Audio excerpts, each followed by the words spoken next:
Hello, I'm Jack.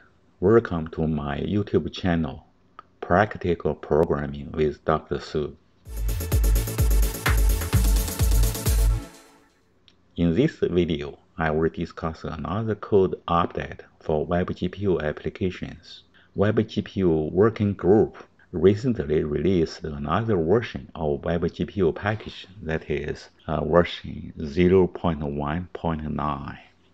Most code examples presented in this video series will run under this version, without or with little modifications.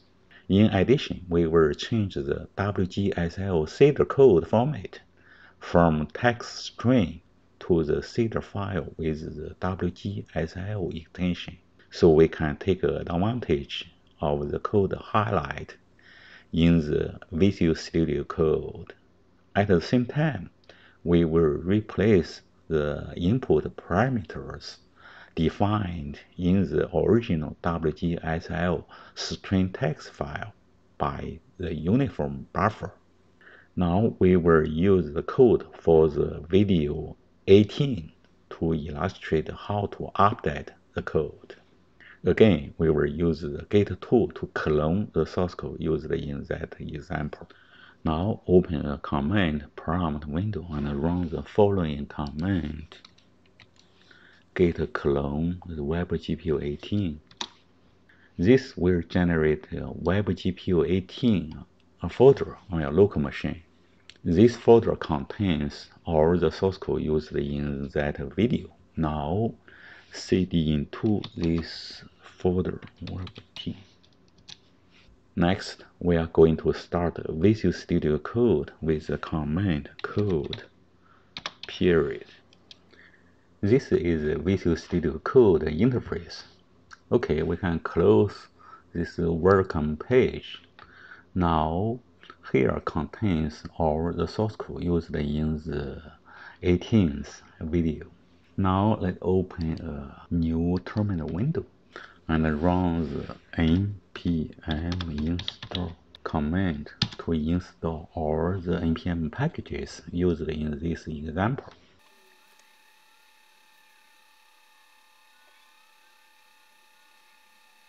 Okay, finished. Now all the installed packages are stored in the node modules folder. Now run this command to bound our TypeScript code. npm run prod. Now click Go Live link to open Chrome Canary to view our cube. You can see that the application with the original code is working fine. We can close this application. Now open the package.json file from here.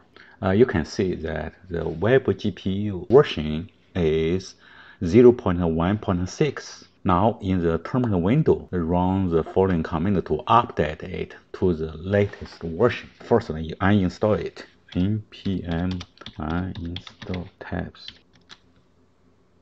and reinstall it. You can see now the WebGPU tabs version becomes 0.1.9, which is the latest version currently available. Now we can recompile this code by run npm run prod again. Then click the Go Live link to open the application. You can see the application still works, but when you open the Chrome Developer Console, you will see some warning message. Here, the warning message said use of deprecated language feature blocks attributes have been removed from WGSL. Now we close this application and from src folder open the shaders.ts file. You can see the vertex shader have a block structure, so we need to remove this block. Similarly, for the fragment shader, we also have a block structure uniforms. We remove this block from this code and save it, this file, and recompile the code, run prod. Then click this link. So application works. Right now open the developer console. There is no any warning message anymore. So update to new version 0.1.9 is very easy. Just remove the block attribute from the seed code. Now we can close it.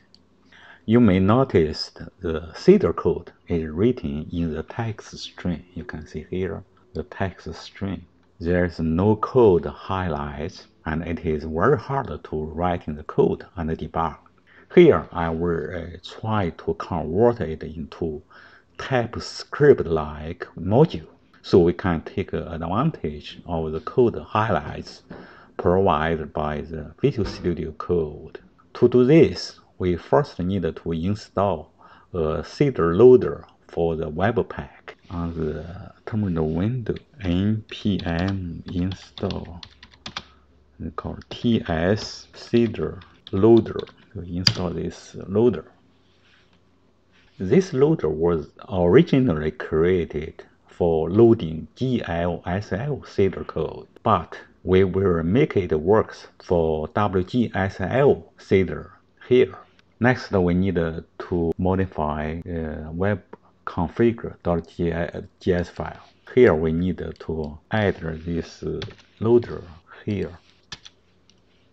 So you can see this TS seeder loader. The test area, you can see here we have 4 file extensions. One is WGSL, GLSL, VSFS. VS means vertex seeder.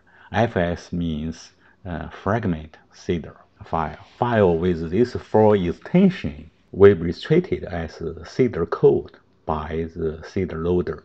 Next, we need to install a WGSL extension from Visual Studio Code. Click this extension link and search for WGSL.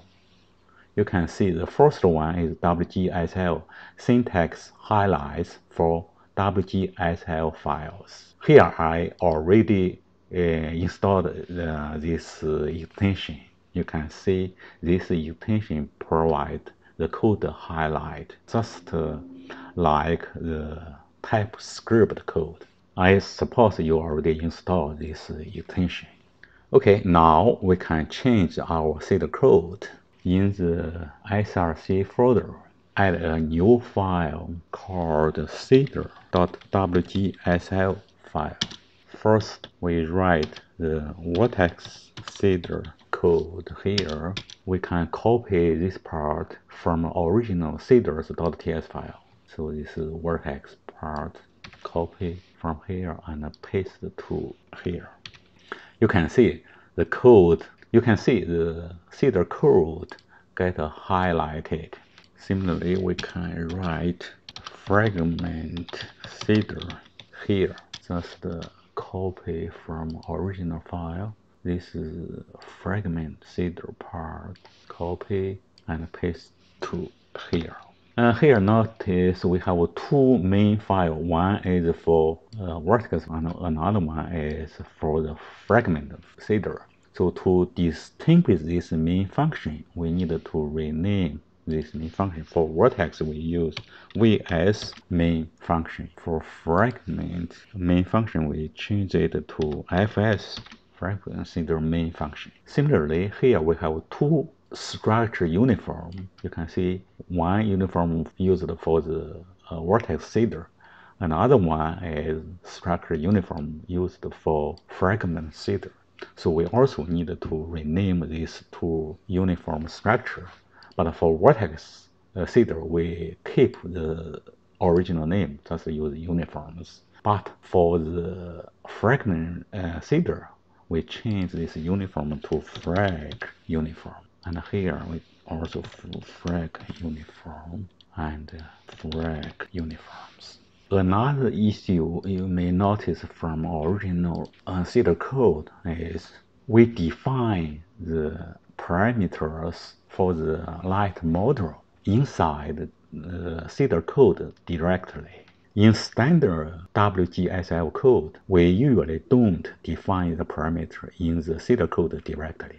But pass them use the uniform buffers. So here we need to remove the parameter definition to the TypeScript code and convert this parameter into uniform buffers in the fragment seeder. This parameter includes two colors. One is for the light color, another is for the specular light color. These two colors are actually vectors. The other 5 parameters here are floating numbers. So here we'll use two uniform buffers to represent them. One is for the light color code. This is the color uniforms. This contains light color and specular light color, and they are defined at bounding 2 location. Next, we need to add another buffer. That buffer defines the parameters for the light model. We call the light uniforms. You can see this light uniform defined at bounding 3 location. We then need to use these uniform buffers to replace the parameters inside this code here. So we will replace the code here by the new code. You can see the parameter become light uniform and color uniforms. Now we finish the modification to this new seeder code, so we can save this file. Next, we need to make changes to the light.ts file. From SRC folder, open this light.ts file. First, we need to change the seeder import from the seeder.wgsl file. So here we need to import called seeders. You can use any name from seeder.wgsl file. But here the system gives some error messages. Cannot find modules seeders.wgsl or its corresponding type declarations. So here we miss some type declaration for our WGSL file.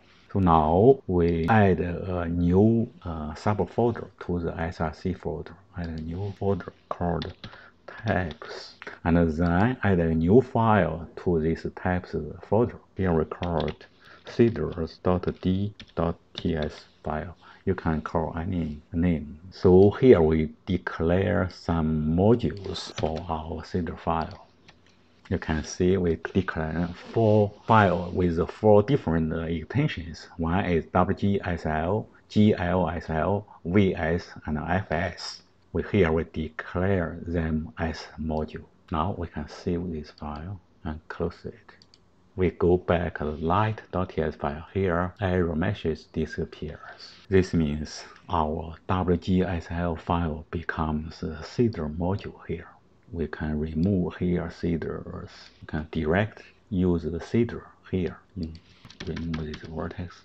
And the entry point for the vertex seeder, we use VS main. Similarly here, we also use the seeder module directly and change this entry point to FS main for the fragment seeder. Next, we need to define the parameter for the light model. Use the interface as we did in the original seeder file here. Define the interface. We just copy this part and paste it here. Then inside this method, we can define some default values for these light inputs. So go back to this original seeder file and copy the code here and paste to here. Or light input.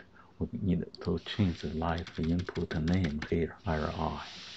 And another thing is, because this value here for the color, we don't need this bracket because we don't pass them as a string. And also we don't need these zeros because this TypeScript code. So here also for this specular color, just remove this zero and bracket. Okay. Next, we need to define the uniform buffers for the light model. Here we already have two uniform buffers. One is for vertex uniform, one is for fragment uniform buffer. So here we need to define another two new buffers. Copy this code and paste here, but I will change the name. We call the color uniform buffer. Here including two colors. So one vector is 16 bytes. So the two vector will be 32 buffer size. And then we also need to create another buffer for the light parameter. So we called light uniform buffer. But here, this buffer contains 5 floating numbers. Each one is 4 bytes. So 5 will be, total size will be 20 here. Next, we want to write the data into these two buffers. First, we write in the color data to the buffer. You can see color uniform buffer. One is the light color, another is specular colors. Here we convert the string into the number array.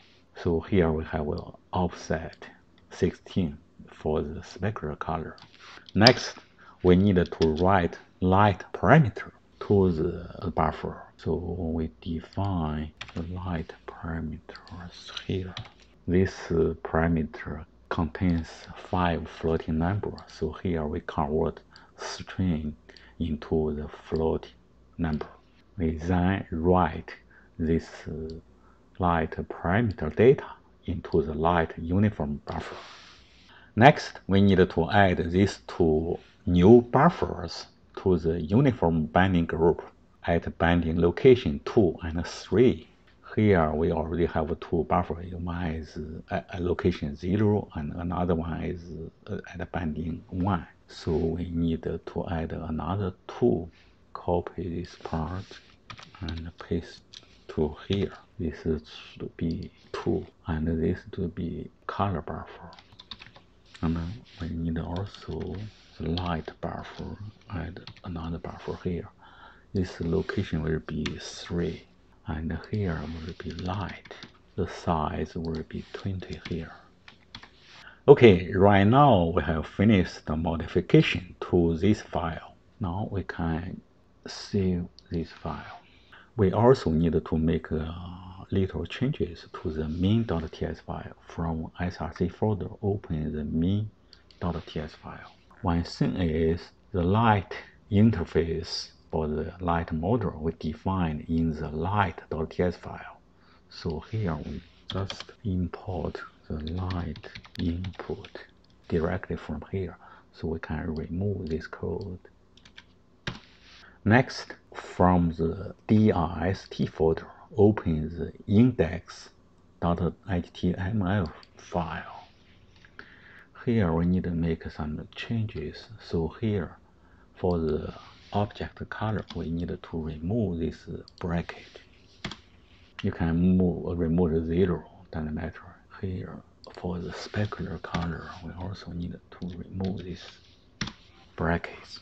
Okay, now we have finished the code update for this application. Now we can save these files, and right now we can rebuild the code by running npm run prod. Okay, then click the Go Live link to open Chrome Canary. You can see the cube is displayed on this page with our updated CEDAR code. Start from video lesson 42 in this series. I will use this updated code methods to create examples. You can also follow this procedure to update your own WebGPU applications. Now we have finished code update for this application. Most examples presented in this video series are based on my recently published book, Practical WebGPU Graphics. From this link, drsu.net.com, you can see the details about this book. I have created a GitHub repository to host the source code used in this video series. From this link, you can download the source code used in this video series.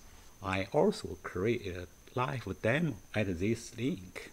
This demo shows the live results by running the example projects presented in this video series. I will end this video here. See you next time.